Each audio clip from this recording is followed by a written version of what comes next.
दतमाखौ गोदो गोदायनिफ्राय जेरै हास्थायबोदों बेबायदिनो दतमा ओनसोलनि आइ आफा रायजो राजा दतमा ओनसोलनि माहारि आफादफोर बयजोंबो सावरायनानै दतमा ओनसोलखौ बयनिख्रुइ आदर्शबान आरो बयनिख्रुइ जौगानाय समष्टि दानायनि थाखाय जों खामानि मावगोन।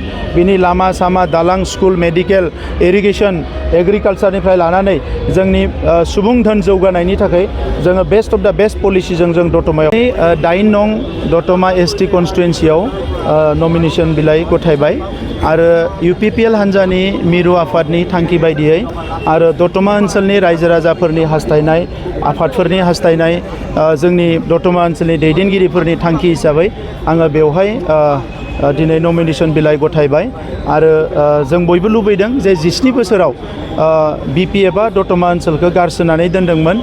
17 बोसोराव बिथांमोना दतमा ओनसोलनि जौगानायनि खामानिफोरखौ मावाखैमोन।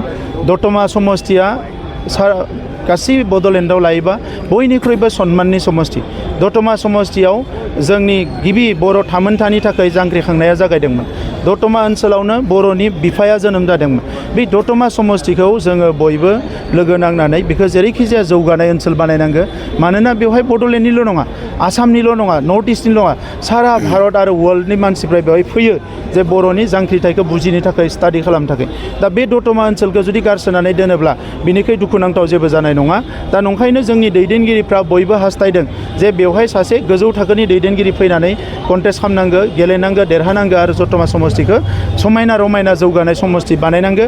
दा नंखायनो दिनै जोङो बेवहाय नमिनेशन फाइल गथायबाय आरो गाबोननिफ्रायनो जोंहा केम्पिंआ सुरु जागोन। अलरेडि केम्पिं जाखानाय UPPL हान्जाया गोबां भट लानानै दतमायाव जों देरहागोन आरो सारा बड'लेण्डआव नांगौनिख्रुइ बांसिन जिखिनि जोंहा सरकार दानायाव नांगौ जोंनि MCLA देरहानानै जों सरकार दानो थांगासिनो दङ। जिहेतु दतमा ओनसोलाव नोंथाङा हाबबाय, माबायदि रेसपन्स मोनदों रायजो राजा? जोबोद मोजां रेसपन्स। आङो दाख्लैबो थांदोंमोन। दिनै जोङो हाजार हाजार रायजो राजाफोरनि नुजाथिनायाव जों बेवहाय दासो मिटिं खालामनानै फैदों आरो 3टा बाजायाव आं थांबावगोन, जोंनि दैदेनगिरिफोरजों सावरायगोन। दा दतमानि रायजो राजाया अलरेडि थांखि लाबाय एबार जेरैखि जाया ट्रेक्टरनि सावगारिखौ देरहाहोगोन आरो दतमा समष्टिखौ बड'लेण्डनि 40 समष्टिनि मादाव बयनिख्रुइ समायना रमायना आरो जौगासिननाय समष्टि हिसाबै दानो थाखाय दतमा समष्टिनि रायजो राजाया जानजि खाफ्राबाय। BJPनि सासे केन्डिडेट बेवहाय दङ जाय रां रुफा एसे गोनां बिथाङा। मानसिनि जोनोमा सिगाङाव ना रांनि जोनोमा सिगाङाव? मानसियासो रांखौ बानायदों। दा नंखायनो राङा मानसिखौ बानायाखै। जोङो सोरबा सोरबा सानो जे राङानो मानसिखौ बानायदों होननानै। दा नंखायनो रां रुफा थानायानो जुदि बयबो माबानांगौब्ला दिनै सारा भारतखौ रां गोनाङानो दखल खालामगौमोन। बर'नि थामोनथाखौ बुङोब्ला गिबियावनो दतमाया जायो। नोंथाङा जुदि देरहायोबा बे दतमा बिजाबखौ माबायदि जौगाहोगोन? दतमाखौ गोदो गोदायनिफ्राय जेरै हास्थायबोदों बेबायदिनो दतमा ओनसोलनि आइ आफा रायजो राजा दतमा ओनसोलनि माहारि आफादफोर बयजोंबो सावरायनानै दतमा ओनसोलखौ बयनिख्रुइ आदर्शबान आरो बयनिख्रुइ जौगानाय समष्टि दानायनि थाखाय जों खामानि मावगोन।